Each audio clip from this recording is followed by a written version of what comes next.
بسم اللہ الرحمن الرحیم۔ السلام علیکم ناظرین محترم، قیامت سے پہلے آخری رمضان کی خوفناک نشانیاں۔ یہ نشانی دیکھ لیں تو سمجھ لیں کہ دنیا کا اختتام شروع ہو چکا ہے۔ ناظرین محترم، قیامت یعنی دنیا کائنات کا پوری طرح سے فنا ہو جانا ایک ایسی حقیقت ہے جس کے بارے میں آج تک کسی کو کوئی شک و شبہ نہیں رہا، یہاں تک کہ مولدین اور اس دنیا سے محبت کرنے والے اور کسی خدا کو بھی نہ ماننے والے یہ بات جانتے اور مانتے ہیں کہ ایک دن دنیا تباہ و برباد ہو جائے گی اور سب کچھ ختم ہو جائے گا، چاہے وہ یہ سب سائنسی طور پر پیش گوئی کر کے ہی کیوں نہ مانتے ہوں کہ سورج کا ایندھن ختم ہونے پہ قیامت آئے گی اور زمین ختم ہو جائے گی، لیکن اس بات پر ان کا ایمان ہے کہ دنیا پہ آنے والی اس قیامت سے بچاؤ ناممکن ہے۔ بحیثیت مسلمان ہم اور دیگر آسمانی مذاہب جیسا کہ عیسائی اور یہودی بھی اس بات کو تسلیم کرتے اور یہ ان کے ایمان کا حصہ ہے کہ قیامت آئے گی اور یہ سب کچھ ختم کر دیا جائے گا اور پھر سب کا حساب و کتاب بھی ہوگا۔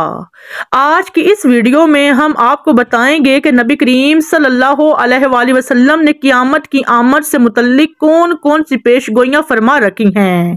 اور ان پیش گوئیوں میں قیامت کی علامات کبریٰ سے پہلے آنے والا آخری رمضان کس طرح سے اہمیت کا حامل ہوگا۔ اس رمضان میں ایسی کون کون سی نشانیوں کا ظہور ہوگا جس سے دنیا کا کوئی فرد بچ نہیں سکے گا اور ان نشانیوں سے پوری دنیا میں لوگوں پر کیا اثرات مرتب ہوں گے۔ اس آخری رمضان کی تمام تر علامات پوری ہونے کے بعد دنیا میں کیا کچھ ظہور پذیر ہوگا اور دنیا کی کیا حالت ہوگی۔ ہم اس بات کی وضاحت بھی کریں گے کہ ان علامات قیامت کو دیکھ کر نبی کریم صلی اللہ علیہ وآلہ وسلم نے آخری رمضان میں نشانیاں دیکھ لینے کے بعد ایک سال کا رزق محفوظ جگہ پر ذخیرہ کرنے کا حکم کیوں دیا۔ ناظرین محترم، اگر ہم احادیث نبوی صلی اللہ علیہ وسلم کا مطالعہ کریں اور قیامت کی نشانیوں سے متعلق احادیث کو خوب اچھی طرح سے جانچیں تو ہمیں اندازہ ہوگا کہ علامات قیامت تین طرح کی ہیں۔ ایک وہ علامات ہیں جو قیامت کے آنے سے بہت عرصہ پہلے ظہور پذیر ہوں گی اور کچھ وہ علامات ہیں جو قیامت کے آنے سے کچھ عرصہ پہلے ظہور پذیر ہوں گی جنہیں علامات صغریٰ کہا جاتا ہے۔ اس کے بعد کچھ علامات ایسی ہیں جو بہت ہی بڑی بڑی علامات ہوں گی جن سے قیامت کا وقت نہایت نزدیک آ جائے گا، انہیں علامات کبریٰ کہا جاتا ہے۔ دوستوں، ہماری اس ویڈیو کا موضوع علامات صغریٰ میں سے وہ آخری علامت ہے جس کے بعد علامات کبریٰ کا آغاز ہوگا۔ علامات صغریٰ میں سے آخری علامت یعنی آخری رمضان اس قدر خوفناک ہوگا کہ پوری دنیا دہل کر رہ جائے گی۔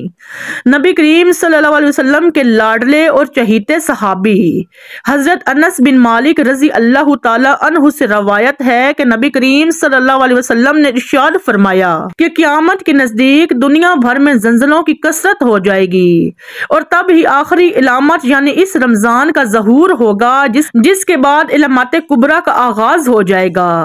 اس سلسلے میں حضرت نعیم بن حماد رضی اللہ تعالی عنہ سے روایت ہے کہ نبی کریم صلی اللہ علیہ وسلم نے ارشاد فرمایا کہ امام مہدی علیہ السلام کے ظہور سے ایک سال پہلے کا رمضان اپنے آپ میں بہت بڑی نشانیاں لیے ہوئے ہوگا۔ اس آخری رمضان میں ایک بے حد خوفناک اور ہیبت ناک آواز دنیا بھر کے لوگ سنیں گے اور سب پر اس آواز کا اثر الگ الگ ہوگا۔ نبی کریم صلی اللہ علیہ وسلم نے ارشاد فرمایا کہ اس آواز کو سن کر 70,000 افراد بے ہوش ہو جائیں گے اور اس آواز کی ہیبت سے 70,000 افراد اندھے ہو جائیں گے۔ اس کے ساتھ ساتھ اسی آواز کی وجہ سے 70,000 افراد اپنے سماعت کھو دیں گے اور بہرے ہو جائیں گے۔ 70,000 لڑکیوں کی کنواریت زائل ہو جائے گی اور پھر اس کے بعد سورج گرہن ہوگا۔ تو جب تم اس علامت کو پاؤ تو اپنے اپنے گھروں میں ایک سال کا رزق اکٹھا کر کے ذخیرہ کر لینا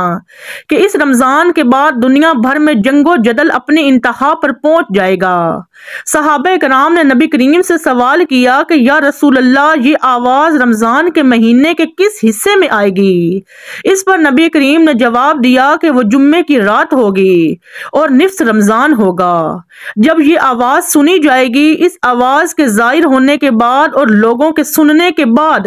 کچھ دن میں ہی رمضان کے مہینے میں ہی سورج سورج گرہن ہوگا، اور اس سورج گرہن کے بعد آسمان ستون کی طرح ایک نہایت روشن چیز ظاہر کرے گا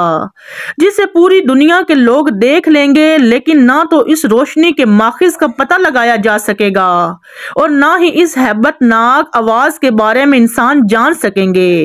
کہ وہ آواز کہاں سے آئی ہے۔ اس علامت کے بعد ملک شام میں شدید خون ریزی اور مسلمانوں کا قتل عام شروع ہو جائے گا، اور اس کے ساتھ ساتھ خراسان سے کالے جھنڈے بھی نکلیں گے۔ جب خراسان سے کالے جھنڈے نکل آئیں گے تو پھر میری اولاد میں سے امام مہدی کا ظہور ہوگا جو تمام مسلمانوں کے ساتھ مل کر کفار اور مشرکین سے جنگ کریں گے۔ صحابہ کرام نے دریافت کیا کہ یا رسول اللہ صلی اللہ علیہ وآلہ وسلم، اس آواز سے بچنے کے لیے مسلمانوں کو کیا کرنا ہوگا؟ نبی کریم صلی اللہ علیہ وآلہ وسلم نے ارشاد فرمایا کہ جو اس رات اللہ کے حضور سجدہ ریز ہوگا اور اللہ سے اپنے گناہوں کی معافی مانگے گا اور بآواز بلند اللہ رب العزت کا ذکر کرے گا، وہی شخص اس آواز کی ہیبت سے محفوظ رہے گا اور اسے کوئی نقصان نہیں ہوگا۔ ناظرین محترم، ایک دوسری حدیث میں حضرت عبداللہ بن مسعود رضی اللہ تعالی عنہ سے روایت کیا گیا ہے کہ اس آخری رمضان میں سنے جانے والی اس ہیبت ناک اور خوفناک آواز سے وہی لوگ محفوظ رہیں گے جو بآواز بلند ذکر کریں گے کہ پاک ہے وہ ذات جس نے پوری دنیا کو پیدا کیا اور اس میں کسی بھی قسم کا کوئی نقص نہیں ہے۔ یعنی یہاں پر سبحان اللہ کا ذکر بآواز بلند کرنے کی بات ہو رہی ہے۔ نبی کریم صلی اللہ علیہ وسلم کی حدیث میں واضح طور پر اس بات کا بیان موجود ہے کہ جب امام مہدی علیہ السلام کا ظہور ہونے والا ہوگا تب ملک شام میں مسلمانوں پر جنگ مسلط کر دی جائے گی اور مسلمانوں کا خون پانی سے بھی زیادہ سستا ہو جائے گا۔ اسی وقت خراسان کے علاقے سے کالے جھنڈے نکلیں گے جو دمشق پہنچنے پر امام مہدی علیہ السلام کے لشکر میں شامل ہو جائیں گے۔ پھر ہر مومن اور مسلمان جس کے دل میں ایمان پوری طرح سے موجود ہوگا وہ حضرت امام مہدی علیہ السلام کے ان جھنڈوں کے نیچے کفار اور مشرکین سے جنگ کرے گا۔ ایک حدیث نبوی صلی اللہ علیہ وآلہ وسلم میں ارشاد فرمایا گیا کہ اس جنگ کے بعد اسلام پوری دنیا پر غالب آ جائے گا اور دنیا کا کوئی بھی کچا یا پکا گھر ایسا نہیں ہوگا جہاں پر اسلام داخل نہ ہو جائے اور پوری دنیا میں صرف مسلمان ہی باقی رہیں گے۔